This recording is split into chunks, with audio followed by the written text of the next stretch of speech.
Okay. And how about offering you red wine and he himself drinking white? Well, I am happy that he drinks wine. One thing I liked about Thackeray is that unlike other leaders, he was not a hypocrite. He was ready to drink beer on camera, ready to. बाकी politician घरात beer पिणार पण कॅमेरावर पिणार नाही. Thackeray was happy to drink beer. He was happy to do everything on camera, white wine, whatever he wanted. So he was a very good person to interview, like Lalu Prasad Yadav. Lalu is great fun to interview because he's ready to do some tamasha also on TV. Like that, we also have one politician, Churchill Alamo. Yeah, Churchill, but now Churchill has lost election after all that. Hasn't lost the charm yet. He's not lost the charm, that is true. Churchill has not lost the charm, but look at it, even with Churchill, ultimately voters will not be taken for granted beyond all. The entire family lost, I think, all 4 seats. I think they lost, all 4 of them lost the election. So you can be powerful, you can do it, whatever. Now Mayawati, she very rarely talks to media.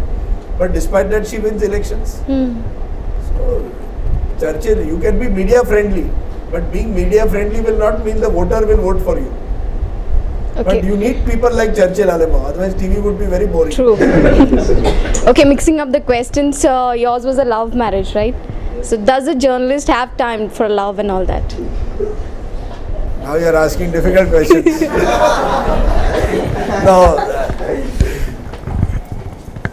Yeah, of course you have time. You have time for all kinds of things. I have always believed that journalism is a passion, but every passion must be balanced against another life. That family is more important than breaking news. When I started off, who thought that there would be so many 24 by. I still remember when we were first starting 24/7 TV, means 24-hour TV. Everybody said, how will you fill 24 hours? What will you put? Where is the time to put so much news? Today now everybody is doing it.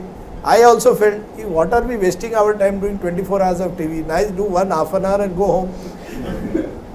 Now this has changed. Last time when I came, you all had 3 bulletins. Now you have, he told me you have 15 programs apart from news.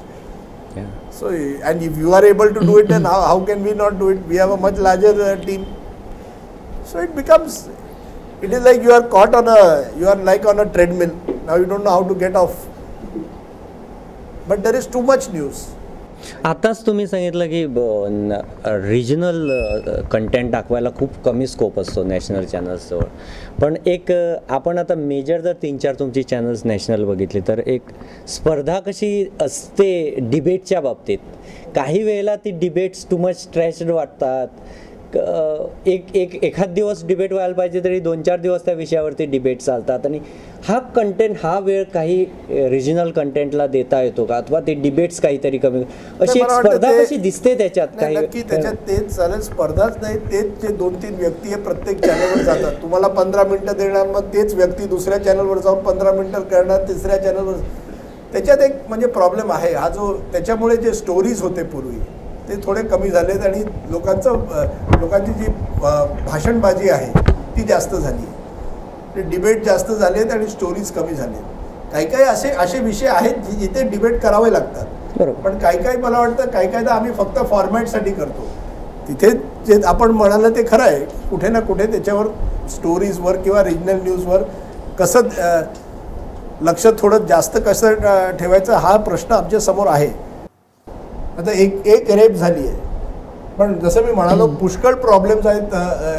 Crimes against women काय ही पहिली घटना नाही आहे, पण ती कसं तुम्ही sustain campaign करणार, लोकांमध्ये एड्युकेशन कसं करणार. आता लोकांचा राग आता आहे, 2 दिवसानंतर न्यू इयर आहे, त्याच्यात तो राग काय, तो राग मिटेल आणि मग तुम्ही कसं पुढे कसं करणार, सोल्युशन्स काय.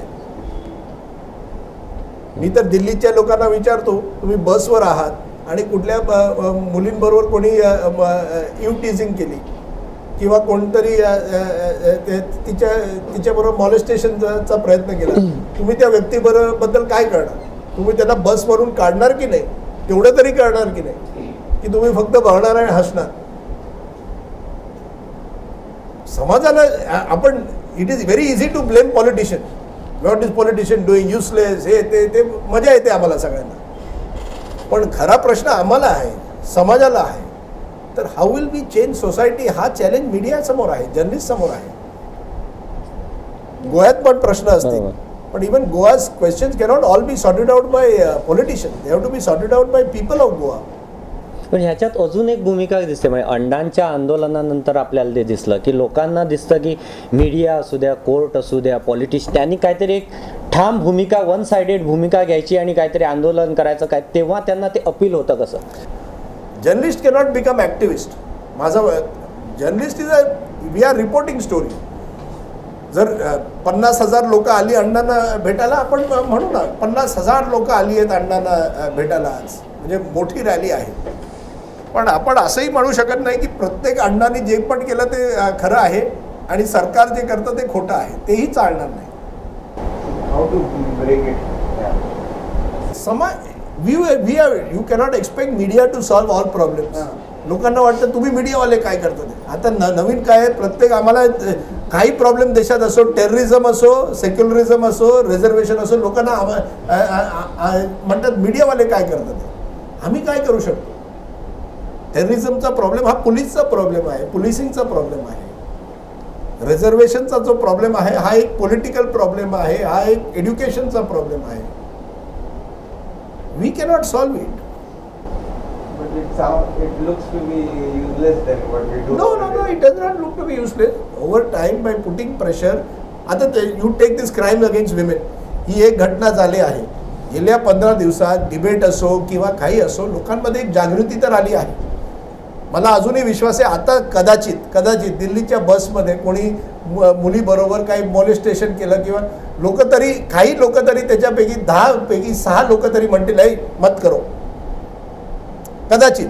आणि त्याच्यात मीडियाचा पण प्रभाव आहे. मीडियाने पण एवढं प्रेशर टाकलंय सिस्टमवर. मीडियाच्यामुळे आता सरकार पण म्हणते आम्ही फास्ट ट्रॅक कोर्ट सुरू करू. पण we cannot say it is useless. We have to carry on our job. But we cannot expect everything. आम्ही भगवान नाही आहोत की आम्ही प्रत्येक समाजमध्ये आम्ही म्हणालो आणि समाज बदलेल. समाज तेव्हा बदलेल जेव्हा लोकांमध्ये खरी जागृती येईल. How to draw that line when your journalism ends and your activism begins?